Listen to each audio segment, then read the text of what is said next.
Good morning! It's a Friday. A really kind of grey, overcast Friday, unfortunately. We had the spring equinox on Wednesday and I woke up and it was just the most idyllic spring day.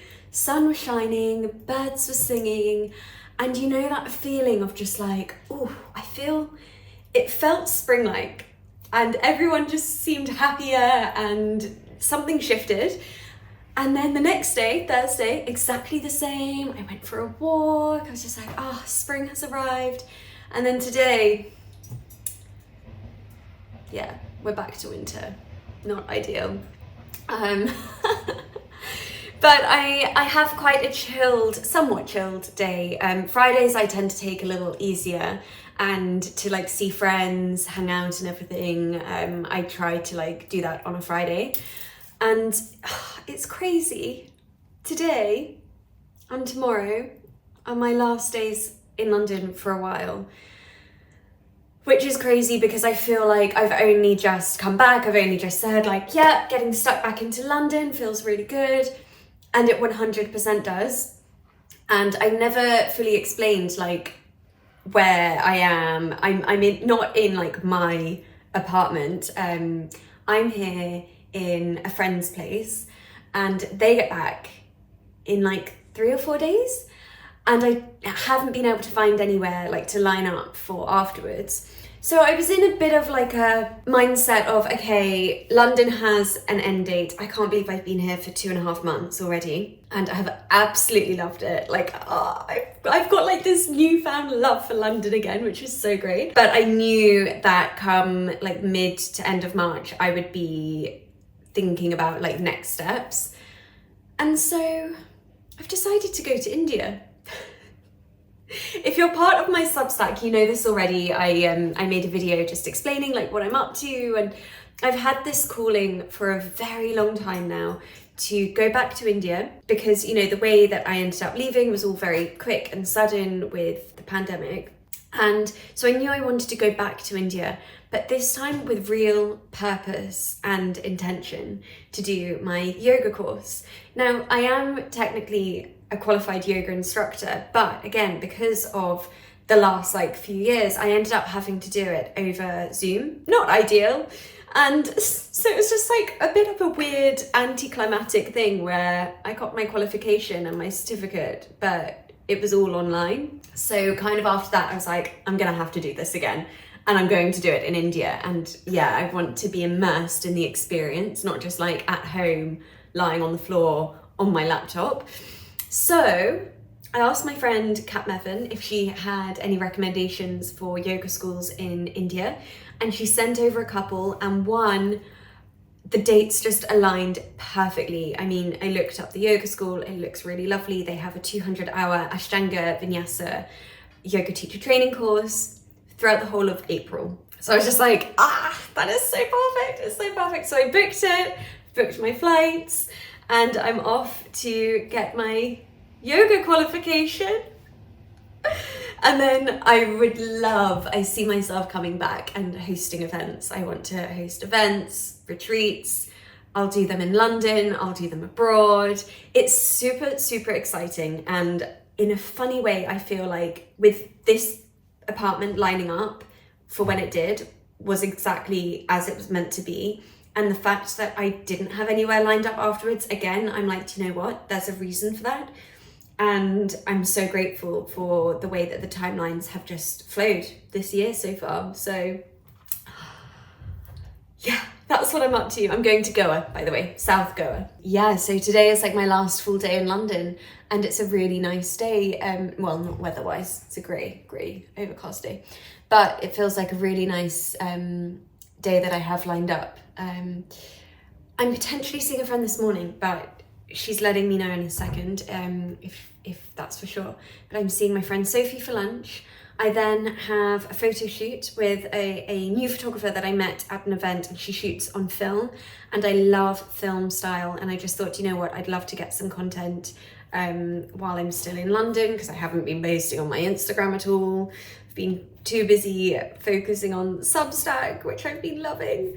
And then this evening is a candlelit kirtan at my local yoga studio, and every month they do this candlelit kirtan, which is so special, and I just thought that couldn't be more perfect that for my last night I'll be there. I've also booked my last yoga class there for tomorrow morning. I just love this studio. It's like my anchor in London.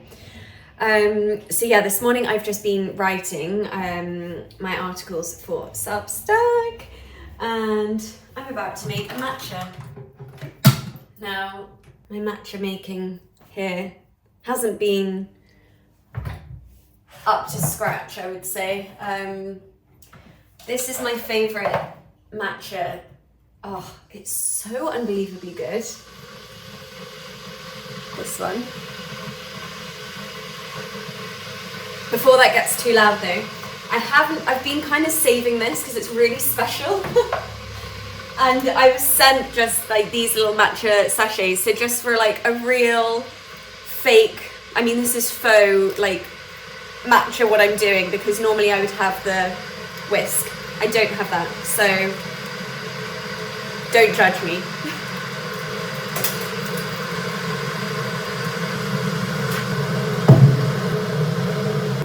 Okay, one tip, if you're making matcha at home, you put the matcha in your mug. Don't add boiling water immediately because that burns. It's tea, so it burns the tea leaves. So just add a little bit of like lukewarm, room temperature water. And this is where I would normally have my matcha bowl. It's a ceremonial process with the whisk. I don't have it with me, so I've been using a fork and a mug. It's not gonna sound nice, so bear with me. In this like tin mug as well. Doesn't sound good. So yeah, you basically like make a paste with room temperature water, not boiling water. Then you can add the boiling water. And I'm just using almond milk at the moment. I kind of switch between oat milk, almond milk. I'm kind of on the fence, to be completely honest, about plant-based milks. Most of them have seed oils in them. And I have an oat milk flat white every day, and then I might make, you know, like a matcha at home as well. That's quite a lot of oat milk in a day.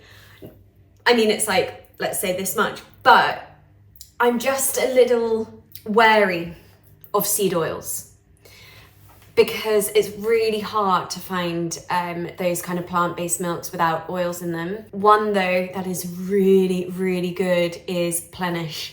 If you can find Plenish, I don't have it here because it's not in my local store, but Plenish are by far the best. Oat milks, almond milks, they don't add seed oils. They're, I believe, like the almond milk, for example, is just like almonds, maybe a hint of sea salt and water.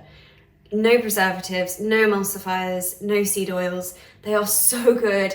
I think they're like a fraction of the price higher than others, but a million times worth it. So yeah, I've just got this little thing at the moment where I'm conscious of like how much of the seed oils I'm consuming. Having said that, grab your seed oil almond milk. You know, like, maybe everything in moderation, guys. I mean, it's almond milk. I'm not going to demonize almond milk. Yeah. See, this is the thing. This is where I do have a curious mind. I do think things through quite a lot. And I think often, like in the past, I say statements like that and people take it so literally. They're like, you're obsessed with seed oils. I'm like, I speak my thoughts, and I'm just sharing like a thought that I have is just that I'm a little conscious of like the amount of oils that I'm having in a day. By the way, not because of like calories. That you might be thinking, are you saying it's because of calories and stuff? No, it's I don't want to scaremonger. I'm not gonna scaremonger. If you're interested, research seed oils. That's maybe I'm just planting a seed here to become a little conscious of it. Take it or leave it. If I say things that you don't agree with, that is totally cool. I probably won't agree with what I say as well in like 6 months because things evolve, things change. I am a curious, open-minded soul, I would say, and that kind of means that I'm always questioning things looking for alternatives. I love hearing other people's perspectives on things in this space, particularly in like health, well-being, biohacking. I think it's fascinating, absolutely fascinating, the research that's being done and things that are coming out now, and how we're learning so much more about the foods that we're eating. I went to a really interesting talk this week at the Lanzerhof at the Arts Club, and it was all around gut health, and they were saying the number one thing that damages your gut health is processed foods.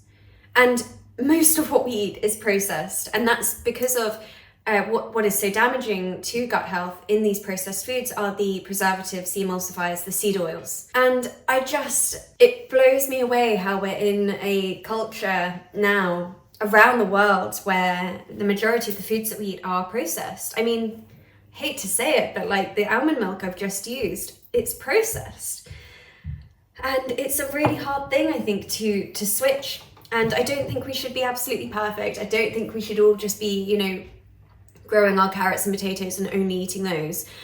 But I think there's a shift that definitely needs to happen where we start eating more whole foods and start just eating real foods and lean less away from the convenience of processed foods. So much easier said than done. I think especially if you have kids and you're having to, cook a meal for your whole family every single day. And it's hard, right? To go and buy your groceries from scratch every single day and make everything from scratch every single day. It's really unrealistic for a lot of people, both financially, but also the time and energy, that goes into it. Not a lot of people have that time anymore. So yeah, there are my thoughts on processed foods. How did we get into this? Right, I need to start writing. I have just been procrastinating. There we go, a 13-minute matcha when I should be writing. The article that I'm writing at the moment for my next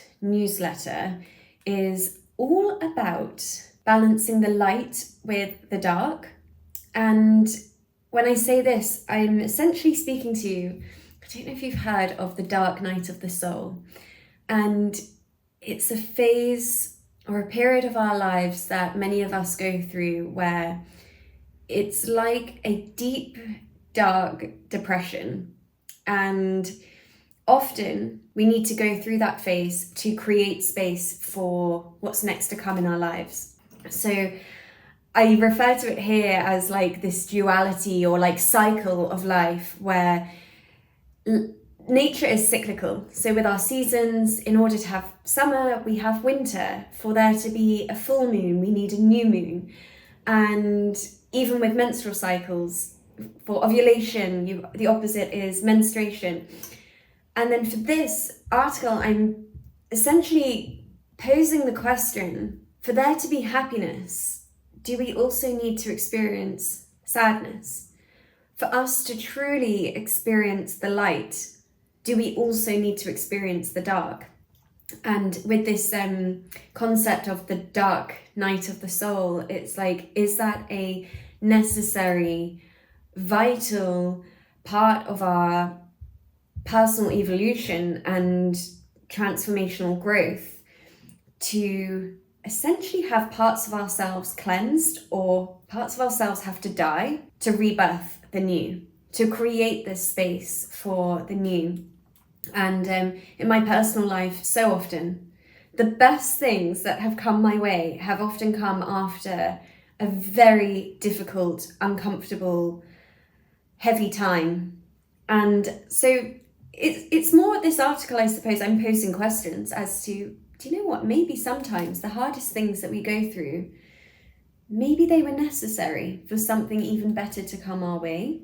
So yeah, I've really enjoyed writing this article actually, and I've included some affirmations. I include crystals to work with. Yeah, balancing the light with the dark. Maybe we shouldn't demonize the dark, because we all have a balance of light and dark within us. Everyone, every single person. Light and dark is all around us. It's part of nature. There's a paragraph in here where I talk about how the self-development journey or spirituality, it's not all love and light. Because so often, we just hear, or I just see love and light, love and light, love and light. And it's like, you know, that's like an end goal, I suppose. And it's beautiful, but it's also wholly unrealistic. No one can have just love and light in their lives. I don't think it's possible. We need to really lean in to the hard times, the tough times, the heavy sadness that is just part of life. And maybe in order for us to fully appreciate peace and love and light, do we need to experience the flip side? Yeah, there you go. Just a little thought for the day. I don't know, if we could all, you know, love and light sounds great, but I don't know if it's possible completely on its own. There's a little insight into my writing on Substack. Finished writing my article, so that will be going out probably tomorrow morning. It's so cold. I have this like cute little top on this is just from Love Shack Fancy. I think it's super, super cute with these wide leg pants as well. These are from Reformation. And it's so cold, so I've just put this huge hoodie on from Fury. I love this brand for their activewear. It's like the softest material ever. So this is like my go-to activewear at the moment. And my friend Sarah has just told me that she is coming to meet me, which I'm so happy about. And she is going to help me use this new camera. So when I last saw her, we caught up and she was using this epic Fujifilm X100. And she showed me the photos like there and then on her camera, and then she transferred them to her phone. They are so beautiful. They have this like film effect. And so she was like, you've got to go and find the camera. They're quite hard to get hold of, but I found this secondhand one on eBay, and it took like, I want to say 3.5 weeks to arrive. So I thought it's not coming, like I've just been completely screwed over. But it arrived and I have no idea how to use it. So she is coming. We're gonna have a really nice catch up, have a coffee. I'm going to buy her some flowers on my way to see her as well, because I'm not gonna see her for a while, and she's going to teach me how to use the camera. So that'll be a nice morning. Then I'm meeting my friend Sophie for a lunch, who I also haven't seen for a couple of weeks. So yeah, I'm looking forward to seeing her. Then the photo shoot, where I'm literally just gonna be like, I mean, when you see photos of me now on Instagram in the next few weeks and I'm just like in this big hoodie, you know why, I'm just cold. So yeah, I've literally just got this outfit with this, so I'll probably like take the hoodie off. I'm taking my yoga stuff as well. I'm not going to be doing yoga, but I was like, I don't really know what outfits to pack, so I'm taking my yoga stuff. What else have I packed? And another jumper. This girl, she's a really good photographer as well. And yeah, she was like, just like bring with you like a couple of different outfits. I'm just gonna be like, hey. I feel really awkward having my photo taken, especially when there's no like purpose. If it's a photo shoot and I'm going to the studio and I'm working with a brand, like that's super cool and I love that. But when it's just like, I just need photos in general for like my newsletters, I always have some photos on there of like what I'm up to. I always feel really awkward because I don't know, I think because there's no real like purpose other than having photos. So I'm just like, hey, should I just like walk down the road and like it's just so awkward. So yeah, I said to this photographer, I was like, I just would love really natural, candid photos. Like I don't like posing. I don't want like anything staged or like let's just go for a coffee and you can just take photos as we have a coffee. Like that's my kind of vibe. So maybe I'll take photos too. Yes. Here's the look. This is the vibe we're going for. Just me, like, yeah? Okay, looking for flowers for Sarah. I adore these. When they open up, These are going to look absolutely gorgeous. I'm gonna go for these ones. Okay, here we go. Perfect. By the way, it's pouring with rain. Doesn't feel like spring today. Look! How did I know to go for pink? Honestly, the synchronicity. Oh, It's unreal. Okay, let's figure this out. so Fridays in Notting Hill on Portobello Road are the markets. Looks like they're packing things away now that it's the afternoon. But yeah, Fridays are the days it's all happening. I've just had the loveliest lunch with Sophie. I forgot to film anything, but we had a nice catch up. And Sarah this morning, oh, just love her energy. And she helped me figure out how to use my camera, so that's good. I'm just walking down Portobello now to meet the photographer, have some photos done in my big giant hoodie. Oh, it's cold. That's why I'm justifying it. I love this road in Notting Hill. This is All Saints Road. And I just feel like it's a real little community neighbourhood road. This is where I'm going, the Tin Shed, for a coffee meeting with her here.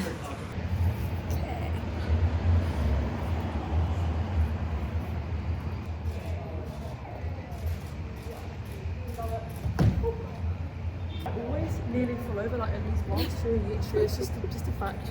I've just spent the past hour packing up the apartment. Time has been going at a scary pace recently. I don't know if you're feeling this too, but it feels like I only just moved in here, and that was 2.5 months ago. But like, it's baffling me. Completely has blown my mind how we are, towards the end of March now. Wild, absolutely wild. It has been a really lovely time.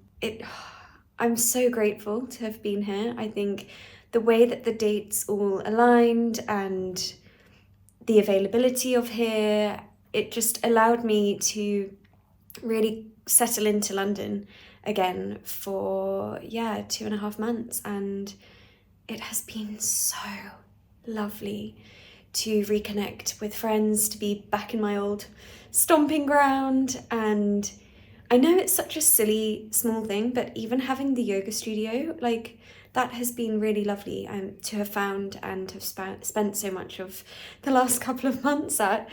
And now I'm packing up my bags again and off I go. I'm going back to Sussex for a couple of weeks. I've got loads of stuff to sort out. In terms of like actual stuff, I'm having a huge clear out.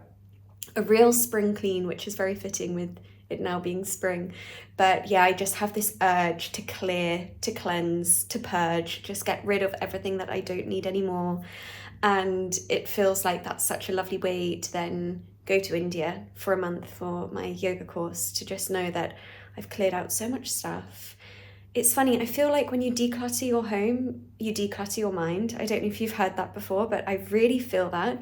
And I'm actually excited to have this big clear out over the next couple of weeks. Yeah, I'm not sure if I'll film much when I'm home, but maybe the next time you see me, I'll be in India. Who knows? You, as my followers, may be watching on just like, oh, she's off again. She just told us she's back in London and now she's off to India. We can never keep up.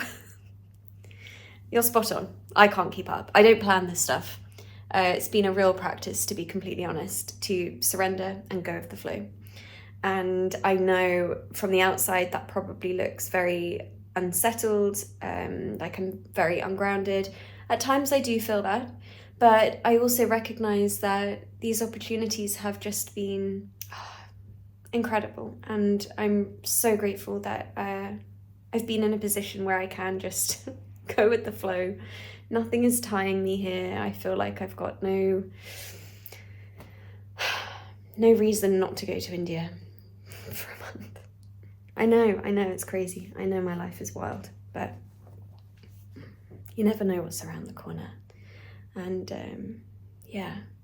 grab the opportunities while you can.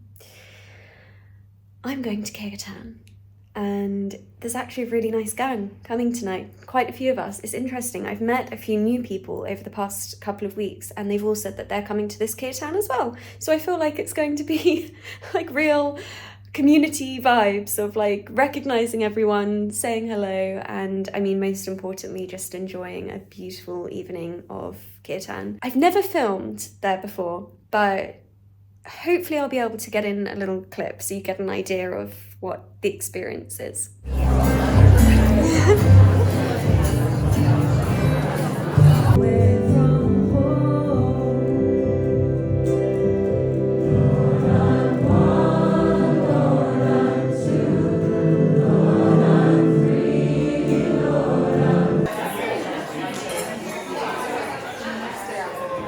So I attempted to record one clip this evening.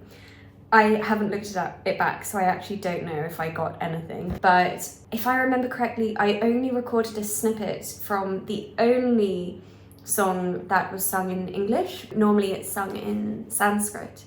And kirtan is, if you're not familiar with kirtan, it's where a verse is sung in Sanskrit and then you sing it back afterwards. So it's call and repeat, I think is what they call it. And yeah, I've been doing these like that every month.